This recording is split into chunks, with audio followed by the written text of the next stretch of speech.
There's only one thing left for you to do. And what would that be? Sticklets. See how feed us into your Nazi boss.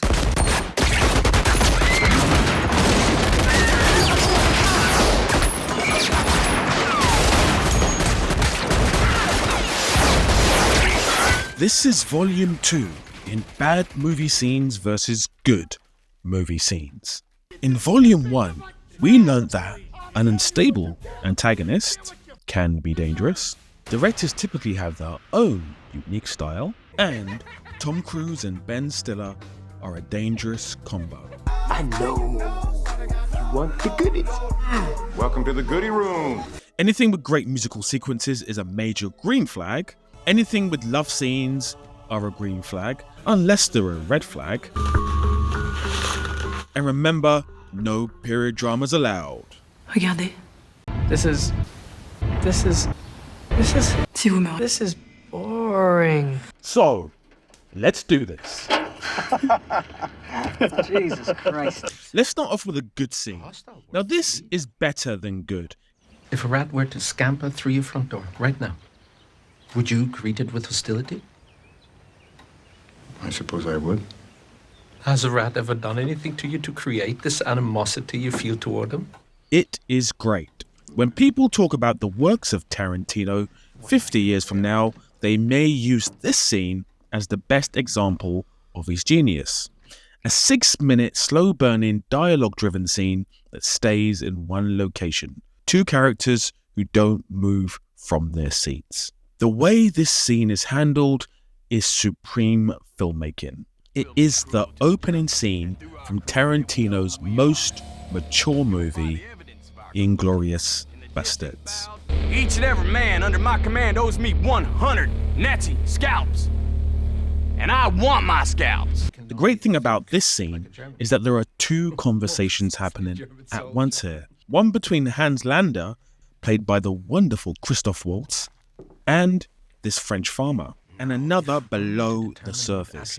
A silent conversation between the scared family who are praying to God that they are not found. Look how the earlier part of the scene is full of side angles, mid-shots on both characters, and as the conversation intensifies, we switch to close-ups. You're sheltering enemies of the state, are you not? But not just any close-ups. Yes. They have push-ins on both characters. You're sheltering them underneath your floorboards, aren't you? Until we arrive at our crescendo. Yes.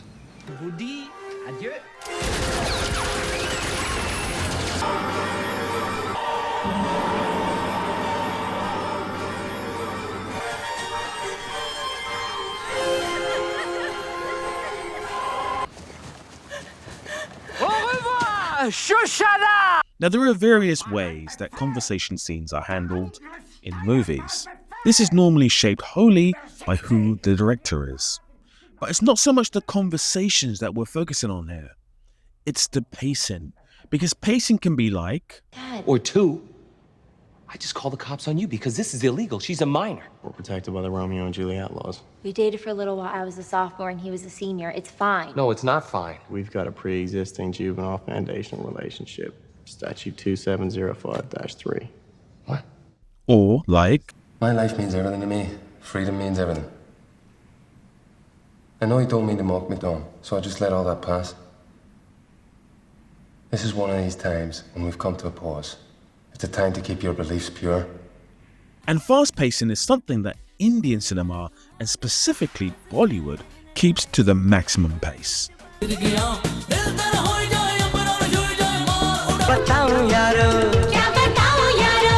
It could be said that Bollywood is the world's largest film industry. And for decades, they've provided some of the greatest musical set pieces ever committed to film. And for movies that normally last on average 150 minutes, the pacing is most typically fast, colourful,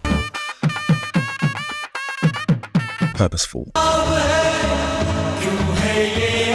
But how do they handle conversational scenes? This is a scene from the Bollywood classic Devdas, starring Aishwarya Rai and Shah Rukh Khan. If you don't know who he is, where have you been? He's one of the world's biggest actors, maybe one of the biggest of all time. But that's for another video. आप में रब दिखा तो मुझे आपसे प्यार हो गया, आपको किसी और में रब दिखा आपको उससे प्यार हो गया। इट्स वेरी सिंपल जी। हाँ जैसी लेडीज को ये सब नहीं सोचना चाहिए। आप तो प्योर जी, गर्मा गर्म चाह लो जी।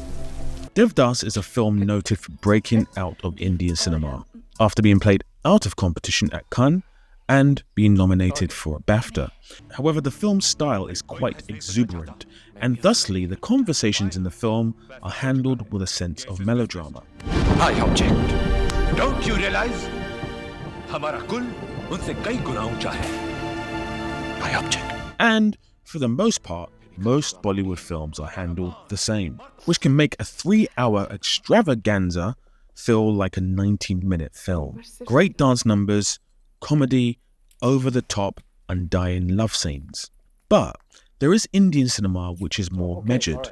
Three Idiots is a far more measured film in its filmmaking approach and in its acting style. Lead actor Aamir Khan is one of the best actors in modern cinema. Notice how the camera is not moving. Notice how the edits are more measured.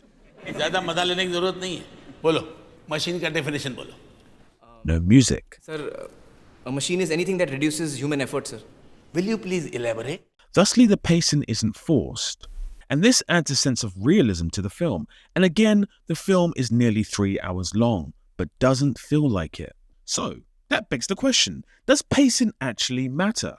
If you're enjoying the film, no matter the pace, do you care? Danny Boyle is a British director who made legendary films such as Trainspotting and Sunshine. He also made the Indian-based film Slumdog Millionaire, which in some part attempts to replicate some of Indian cinema's flair. But how did he handle the pacing in the scenes that are conversational? Was she pretty? I guess not. The most beautiful woman in the world. He means the bitch of the slum. Well, pretty much how he handles all the conversations in all these films. I'm down. You're not going to jail. Oh, well, that's very easy for you to say, Diane. Can I see you again? Certainly not. If you don't see me again, I'll tell the police. I'll see you around then. Well, well, the slumdog barks. However, as a side note, Aamir Khan, the star of Three Idiots, wasn't a big fan of Slumdog. I'm a big fan of Danny, and I was so happy for him and his entire team that the film did so well. I think for someone like me who has lived all his life in India, it didn't ring true on a lot of levels. You know, the fact is that I have strong points of reference. Being an Indian, I have strong points of reference. So when cops in the police station speak in English, it doesn't seem correct to me. Or when the slum kid speaks in English and in a British accent, you know. So based on his words, is this conversation and the pacing bad? Well, no, I wouldn't say so. So what is bad pacing in movies? Can you not do that? You'll run them. I think we found our first culprit. Because this scene in part 1 of the Hobbit trilogy had me thinking, What the hell is even that? Because this trilogy of films could have been wrapped up in a 2-hour one-film event. The pacing of the 3 films is terrible. Moments like this, far over the misty mountains cold, and this,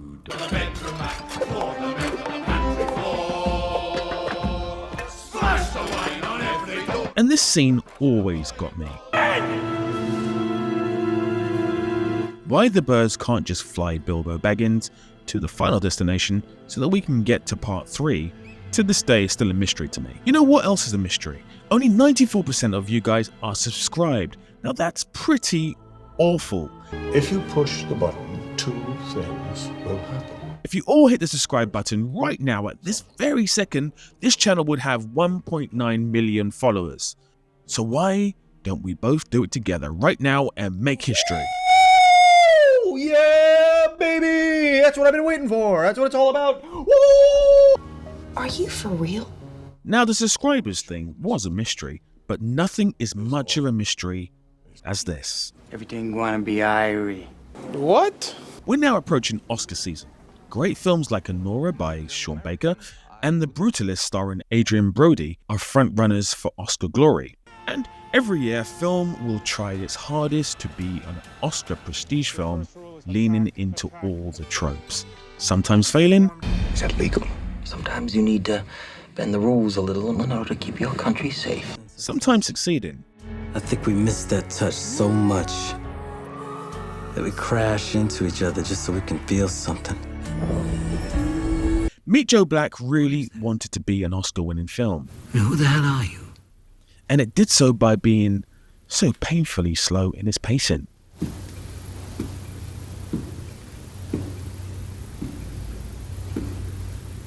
So painfully slow that even when it's not being slow, it's still being slow.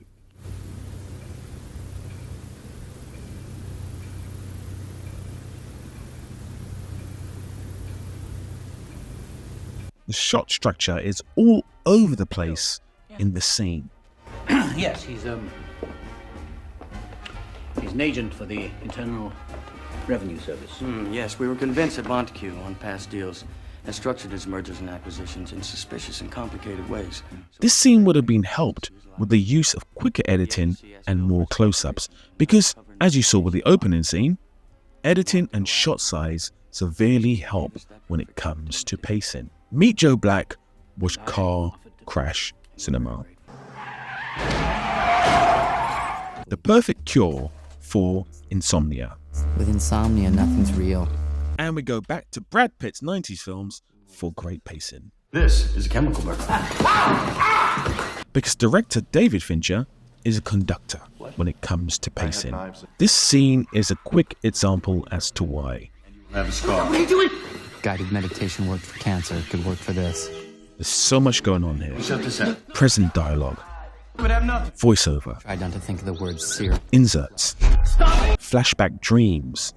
Different shot sizes. So be it. Listen. A wonderful example of controlling the pace of a scene. Brad Pitt seems to frame everything, doesn't he? He can mostly do anything. Dancing, eating. Jamaican accent. What can't he do? Wenn er ein einziges Wort Deutsch spricht. Es sind Freunde aus Italien. Dies hier ist der hervorragende Sensationsdarsteller Enzo Gorlami. Buongiorno. Signori, è un piacere. Gli amici della vedetta ammirata da tutti noi, questa gemma propria della nostra cultura, saranno naturalmente accolti sotto la mia protezione per la durata del loro soggiorno. Grazie. Ah, yeah, he can't do that. And that brings us here again. Now, I'm not going to talk about this incredible scene from Inglorious Bastards. The pacing is amazing here. But I do want to talk about the aftermath of this scene. Because it really stands out to me. Is there anybody alive on our side? No. I'm alive! We just had the build-up, the confrontation, and the shootout. And then Tarantino would have ruined it all with a really poor aftermath. But instead... I'm a father. My baby was born today in Frankfurt, 5 hours ago. His name is Max. We were in here drinking, celebrating. They're the ones that came in shooting and killing. It's not my fault.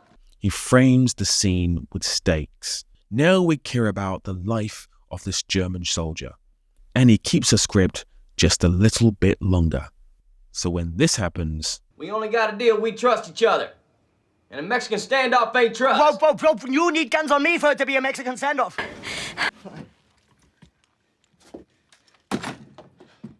Just take that fucking traitor and get her out of my sight. We care. Yeah. You know, but movies, it's tricky. Movies can start to feel slow, right? You got to play it just right. Well, hopefully the idea is, at least in my case, you're creating a rhythm.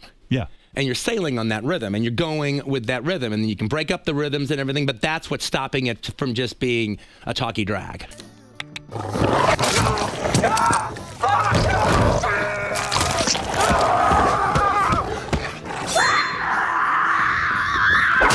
And that's the beauty of pacing in movies. So like I said, in volume 1 of this new series, this series will feature pretty much everything from movies apart from intense fight scenes. So go ahead and tell me, which scenes from today did you think were the best? And which bad and good movie scenes should I cover in the next volume? Let me know in the comments. Remember, anything is open to you apart from fights and period dramas, of course. And as a sidebar, which Bollywood film or world cinema movie is your favorite movie? And lastly, if you would be kind enough to hit the like button because it helps me and helps the algorithm to know that you want more, that would be grand. And until we speak again, big love. What happened? She jumped from the window of room 180. There's blood and biscuits everywhere. I hope she dies right away. On second thoughts, I hope she suffers quite a bit before she dies. I just hope her pathetic screams can't be heard from my room, because I was thinking about having a lie down, and I need peace and quiet. I was playing golf, and I'm quite tired. The last thing I need is some woman dying slowly and loudly. I can't hear you with all this screaming. We'll talk some other time when it's quieter. Goodbye. Everything gonna be airy.